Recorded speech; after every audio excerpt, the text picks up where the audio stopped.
Bonjour, bienvenue dans cette nouvelle vidéo. Je vous remercie d'être de plus en plus nombreux à me suivre. Aujourd'hui, je vais vous apprendre comment faire une recherche sur Google de manière efficace. Alors, je vais essayer d'être bref. On va faire voici le scénario. Je cherche à acheter un ordinateur sur Internet, donc je vais taper ordinateur. D'accord? Très bien. Alors là, je tombe sur plein de choses. Ordinateur sur Wikipédia qui m'explique comment fonctionne un ordinateur ou qu'est-ce que c'est un ordinateur, des photos d'ordinateur, etc. Bon, alors je vais raffiner. Je vais affiner. Donc je vais dire acheter ordinateur. D'accord? Et puis là, j'ai une liste de plein de sites qui vendent des ordinateurs. Je peux aussi faire ordinateur euro. Et là, ça va aussi me donner une liste de sites qui vendent des ordinateurs. Donc là, je vois plein de sites. Et puis, alors par exemple, je veux faire une recherche que sur cdiscount.com. Alors je vais faire ordinateur, euro, et là je vais taper site cdiscount.com. Et là, ça va rechercher que sur cdiscount. D'accord? Alors là, je vois, alors en dessous des résultats, j'ai déjà des informations, donc je n'ai pas besoin de cliquer à chaque fois sur chaque résultat. Là, j'ai des informations de quand ça date, donc 24 février 2020, etc. Donc, admettons que je veux tous les résultats qui datent de 2019. Alors, je peux utiliser before 2 points, et je mets 2020 01 01.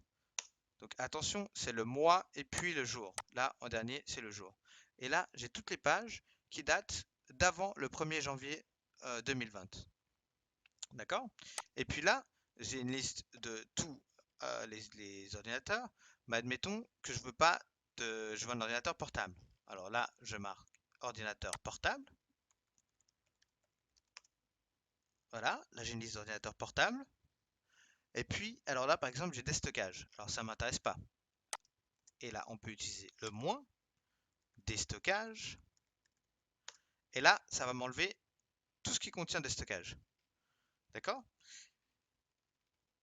Donc là, on a utilisé alors les raccourcis euro pour dire qu'on veut acheter, site de points, site de points pour dire qu'on veut recharger sur un site en particulier, donc site de points, puis la partie de l'URL, donc le nom de domaine, donc là cdiscount.com, before, donc ça veut dire avant en anglais, deux points, et là on met la date, attention c'est année, mois, jour, et on peut aussi utiliser after en anglais, ce qui veut dire après.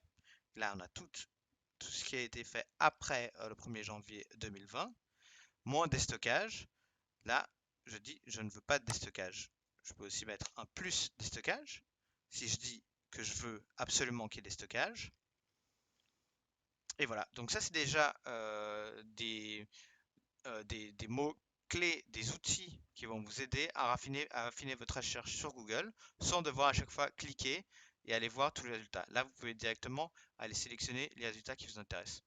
Donc voilà pour cette petite vidéo aujourd'hui.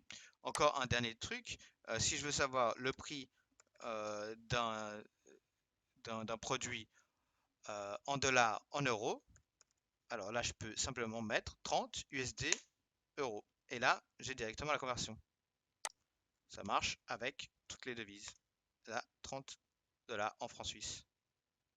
Et voilà. Donc voilà pour cette petite vidéo. N'oubliez pas de vous abonner. Cliquez sur le pouce bleu